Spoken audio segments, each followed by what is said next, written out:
paralysis by analysis, just to put a nice little phrase to it.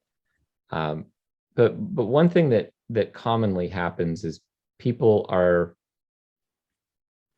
kind of worried about when is the right time to pull the trigger. You know, is this opportunity good enough? Is the timing just right?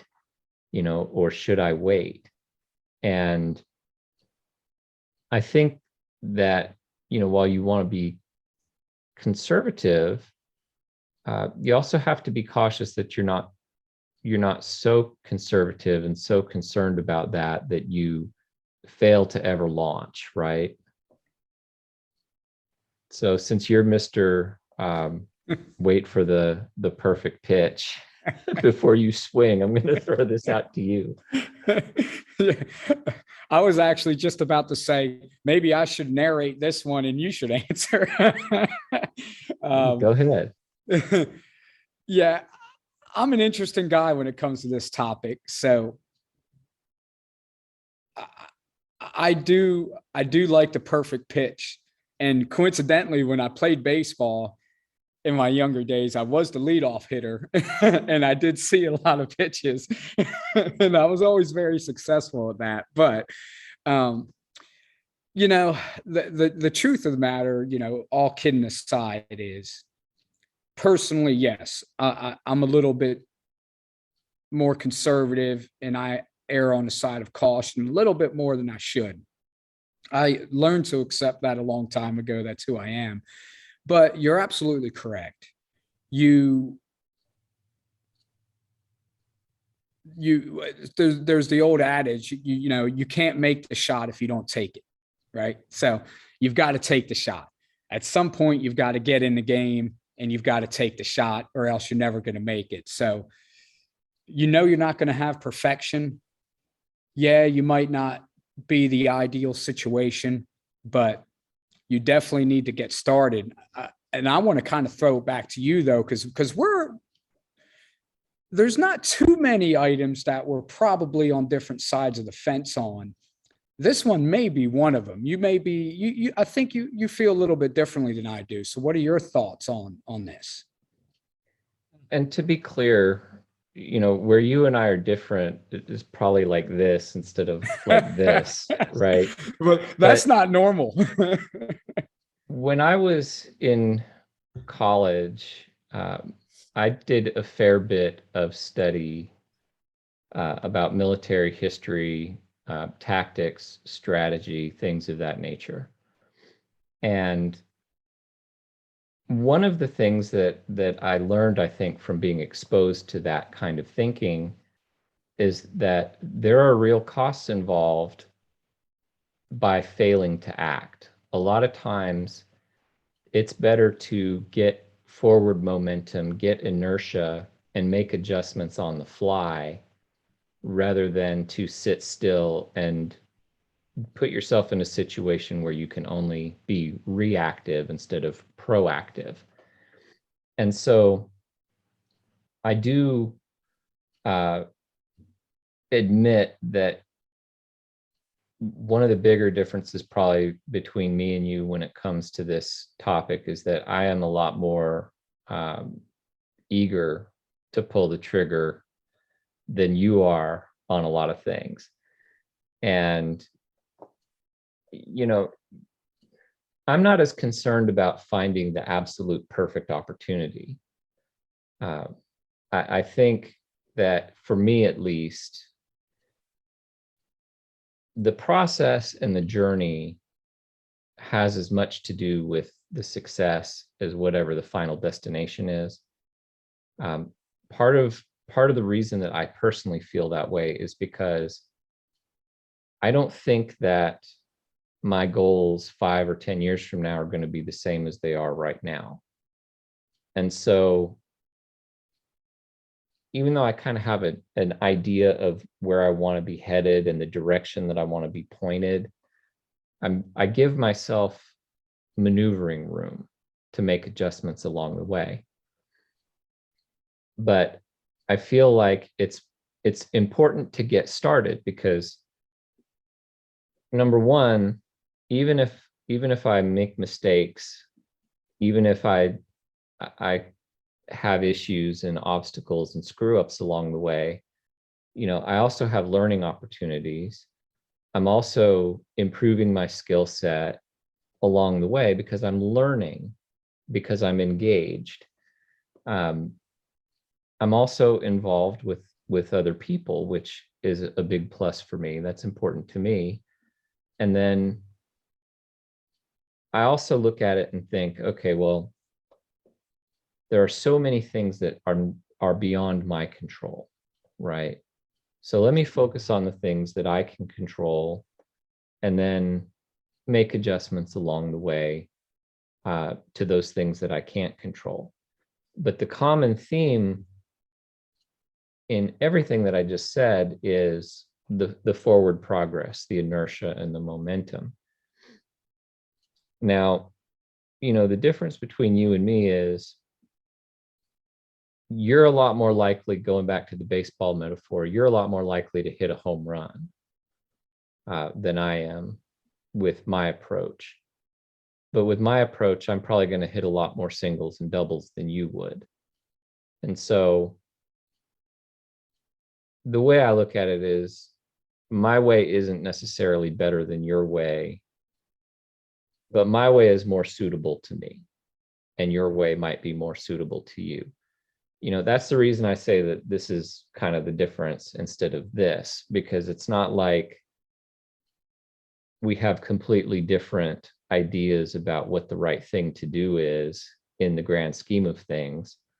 We're both relatively conservative. We both value saving, investing, paying in cash. A lot of our fundamental values are the same, but I don't like to sit still. I always feel like there are so many opportunities that I need to be working those opportunities and making progress. So Yeah, and I can understand that. And I feel the same way, and I think most entrepreneurs do.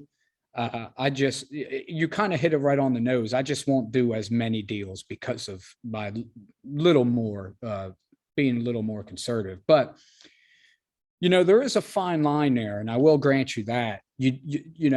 There's a fine line between making sure you have enough information and just beating a dead horse, as they say, having too much information. So I don't recommend starting too soon, but you also don't want to ever start. So I know people listening, they say, well, that doesn't solve anything for me, but you'll know. And the way to tell is you just need to understand. I mean, and I guess that's really what it comes down to for me. I like to invest and invest in items and start businesses that I understand. And once you understand that, there's a shorter learning curve and it's easier to get into that business. So that's all I could say to people is try to stick with what you know, but you definitely have to get started. But don't let that shortchange your due diligence. Just don't go overboard with it and never get started. Don't wait for that perfection moment. this podcast is actually a good example of these principles in motion, right? Yeah. A lot of people out there who think about starting a podcast might say to themselves, well, I'm not a good enough speaker, or I don't look the right way. I could look better than I do. I might need to get in better shape before I get in front of a camera, or maybe my voice isn't right, or maybe I don't have the right equipment or whatever. When I talk about paralysis by analysis,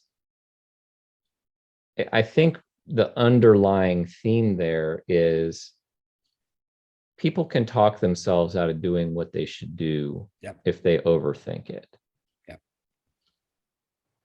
If you know what you're trying to accomplish, which you do, and you have the patience to wait but you know in your heart that when that time comes, you're willing and able to act.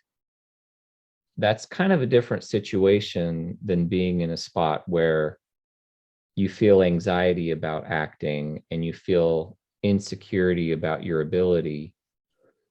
You know, when you talk about being in that boat, I say get your feet wet. You know, don't necessarily jump in to the deep end of the pool, so to speak, but take a couple of steps out there, see what happens.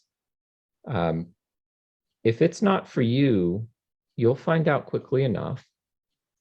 You know, as long as you're not putting in 100% of, you know, your life savings and your life work into whatever this venture is, you're not putting too much at risk that it's not worth trying. And so take some steps, find out how it feels, find out how it works, find out if this is something that you enjoy, find out if it's something that you can do. And if it's not, hey, turn back. It's all right. It is okay that everything you try doesn't work out. But the important thing is that you're willing to go, because if you aren't, then naturally you won't get anywhere. Yeah. You know, we typically learn more from our failures than we do our successes, right? And there's a reason for that. I mean, we learn what not to do, and when we fail, that's not comfortable to us. We don't enjoy that. So that makes us grow. That makes us learn. When we succeed, and you could talk to a lot of business owners, and I would venture most of them would kind of say what I'm saying to a certain extent. When we succeed, we really don't learn as much about ourselves. And not only that, we might even start to feel a little arrogant or think things we believe or something we get our hands in could never fail. And that's actually pretty common. So I want to make sure all the listeners out there understand, don't be scared to fail. And if that's one of the reasons holding you back, that trust me, get in the game. If you fail, get back up and get in the game again. And you're going to be better the second time. But one thing I do want to say before we move on is, you know, because I think it's very important in this day and age with all the noise we have everywhere, is I want everybody to understand, you know, you touched on controlling what you could control. Well, that's so important. I can't stress that enough.